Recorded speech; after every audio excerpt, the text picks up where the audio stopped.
Where's the trail? Oh, there it is. Gold mines. Oh, left, left, left. You might not know this, but I absolutely love beaver dams. How do they know how to do this?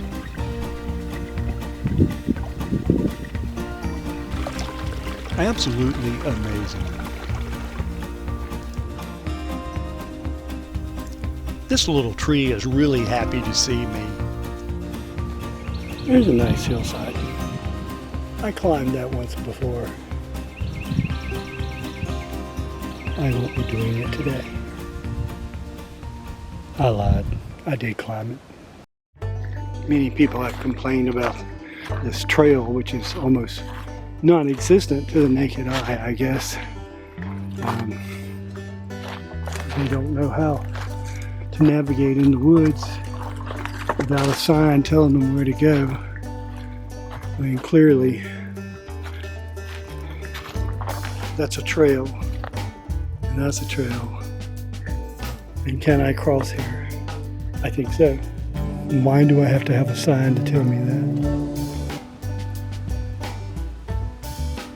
These are all blueberry bushes.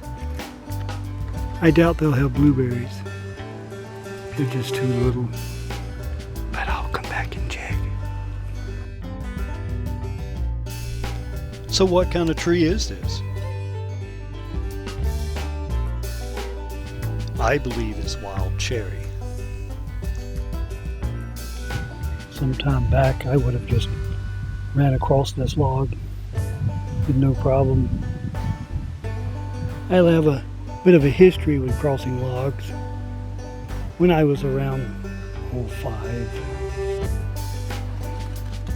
my dad and my 4 brothers decided to take a trip across a log, across a rushing river. Now, it wasn't a huge river, but you know, to me it was. I'm only 5. And everybody else made it successfully and left me alone to come across behind them. I got a ways and froze because that water was deeper than I was tall, and I didn't know how to swim. And I became petrified. I couldn't move. I remember my dad saying, "I'll come get you, boy, if you make me fall in this river." Well, I knew that wasn't going to end well. I had neither the power or the frame of mind to move from the place I was in. He came and picked me up and carried me across the log, and all was fine. He never said another word about it.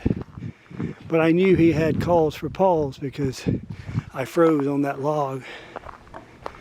What he didn't know was, from my point of view, it meant I might die.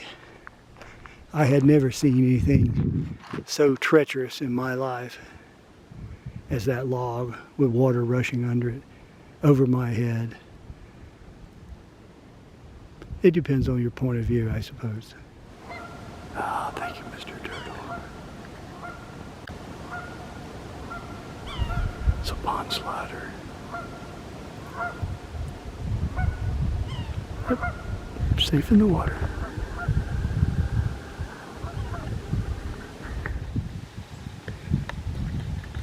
And this must be one sweet pile of doo-doo, because there's yellow jackets, honeybees, all kinds of little bugs in there. Very good. What the heck is that? Wow. Suck it up, boy. It's the Lakeside Buffet.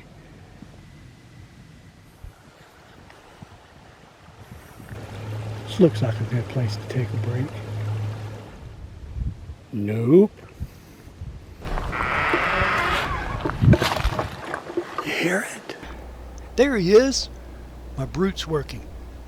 The creek, if it's down below me, I'll show it to you. And there's also a footbridge. Springtime is such a great time. Oh, this is like, I know what this is. This is a mountain azalea. But we're not in the mountain, not really. Hole in the woods. And we kind of liking this. Only issue is that I've been here before today. I made a loop. Finally found a little place out of the wind. Had to make a windbreak here out of my hammock to try to just get it to stop. It doesn't blow all the time, but when it does, it's really strong. So, let me ask you a question. Have you ever seen one of these before? It's a glass. It has a little stand. And I make a presumption that you put a candle in it of some sort. You know, over at the $1.25 store, you can find lots of things that don't make any sense. But I found this for $1.25, and it's just a metal frame like this, and it appears to be welded or soldered in a crosshatch on the bottom like that. And I got to thinking about that as something I might could use. You're having that same thought, aren't you? Well, you know, if you use your Trangia stove, this is not a Trangia brand, but it's just like it. I mean, it's like Red Camp, and it's just like oh hoo hoo and Waka Huku and all the rest of them. It's just like it. So,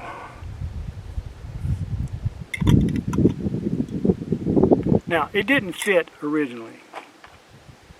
The glass is a little loose right now because I took the legs and I just gently bent them outward slightly. Very slightly. And then the stove just fit right into it. And I'm going to use that as my stand today. When you put the bottom on the cold ground, like in snow or even on dirt on a cool day like today, the ground is still very chilly, even though it is spring officially. And it's a really nice day. You want this alcohol to boil, and it's going to be like 170, I think is where it boils at. But if it's sucking the heat out of it into the ground, it's going to take a while before that blooms. So if you take it up off the ground just a little bit, it solves that particular problem. And then you have a little stand for your pot or your fry pan. I think it might work. For $1.25, it might work. I'm just going to go ahead and set that in the ground if I can find a place that doesn't have a root. There we go. That's going to help stabilize it. There we go. Does it work? Appears to. This being not a Trangia, it doesn't seal as well, so I had it really tight. Today I'm looking for morel mushrooms. I don't know that much about mushrooms. I know enough not to eat something that I don't know what it is because they are deadly and there's no recovery from a lot of it. And I didn't find any mushrooms. Just a big fungus on the side of an oak tree. Other than that, I didn't find anything. So either I'm on the wrong day, something's not right, I don't know what I'm looking for. It's possible I don't know what I'm doing when it comes to mushroom hunting. You know, South Carolina has never been known, particularly there I'm in, I don't hear anybody talking about finding wild mushrooms. Oh, there's a little bit here and a little bit there. And if you know where to look, well, apparently nobody wants to share that, right? So I'm out today. I didn't get any mushrooms, so let's fix up something else. Let's get us a little bit of ghee in there. You see this guy? Yeah, there's one happy little egg. Let's see what happens. I found this. Oh, I cracked it. Anyway, it's really for boiled eggs. You know, they're flexible, and this is not. Maybe this will work. I did not bring my spatula. How could that happen? There's some serious wind here. It's not ready yet. You think I can do a flip? That's a hot handle.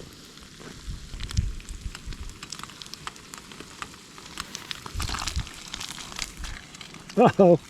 Uh-oh. It doesn't want to go, does it? No, it doesn't. There we go. Yeah, some of it got away. Well, it's not an omelet pan. Okay, so let's set that off to the side. And then we've got a little bit of beef jerky here. Some teriyaki style beef jerky strip. Ooh, Mama, it's hot. There you go. There she goes. Ah, it smells so good. And then we get this Frank's Kraut. Sorry, I opened it before I showed it to you. Frank's Kraut singles. My wife is always on the lookout for things that make my life better. And I thank her so much. She found this. I don't even know where she found this at. But it was topping for a hot dog, like a condiment, you know? Man, how many places give you that? But it's just about a good single little serving here. At least I think it is.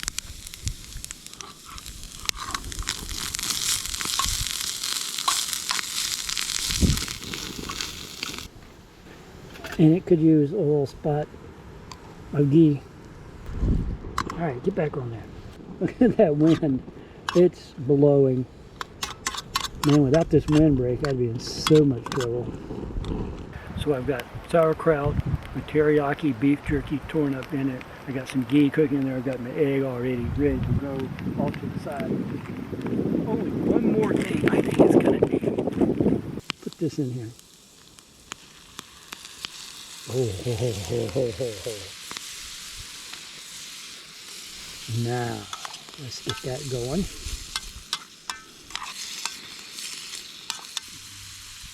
And see what it looks like. Oh, you can't see that flame, but you know it's working, don't you? I have a scrambled egg instead of an egg patty dish thing. I think I'm just going to put it back in like that. And then we'll scramble all that up together. How about that?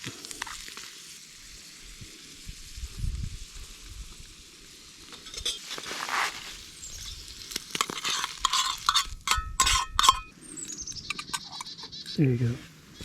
For $1.25. I'll go with that. If you were here, I'd give you some.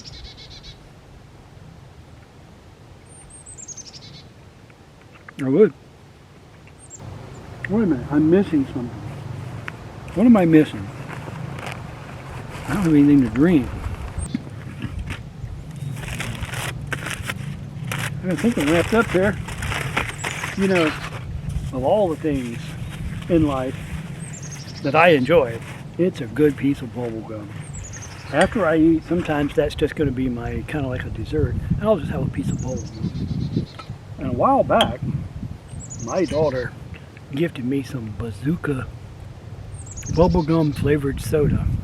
And I've been keeping it and hanging on to it for such a momentous occasion as eating Kraut in the Woods. With my Coleman, it says. It worked. Put that away. Ha! Bazooka bubblegum.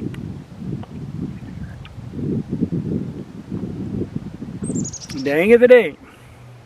And just to be civilized and get my $1.25, I'm going to use my glass. There we go.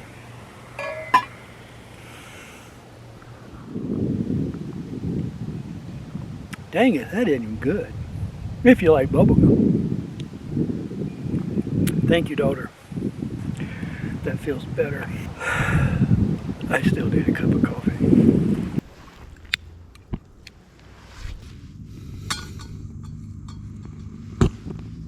There it bloomed.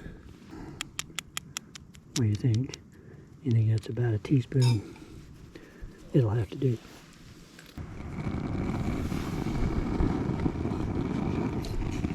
Alright, so what happens if we take the top off? Oh, that looks plenty hot to me. That's boiling.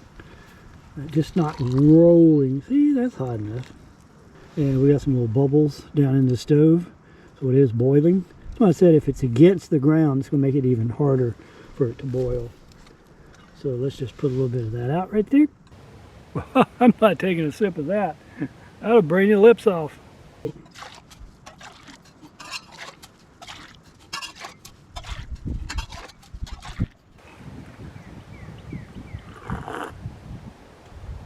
Ah, that's better. Now that I can actually take a sip. That's good coffee. It's not good enough. You know what time it is? Coffee booster. Fixes boring coffee. I literally have no idea what flavor this is. It's been in my bag for a while now. Wow.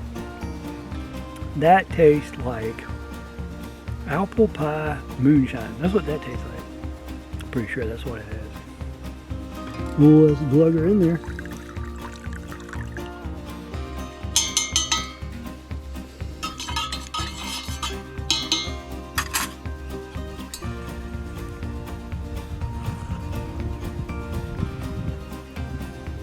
That's pretty good. Let's see.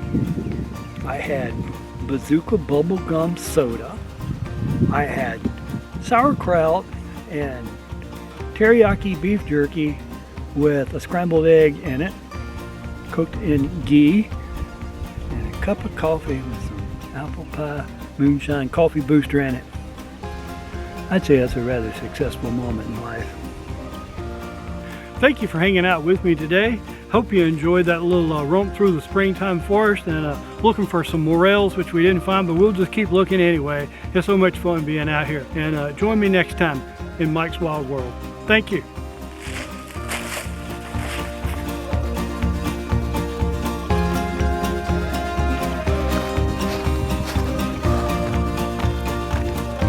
Well, one has to be uphill both ways. Like and subscribe if you can, and leave a comment. It's a wild world, so get out there, and thanks for watching.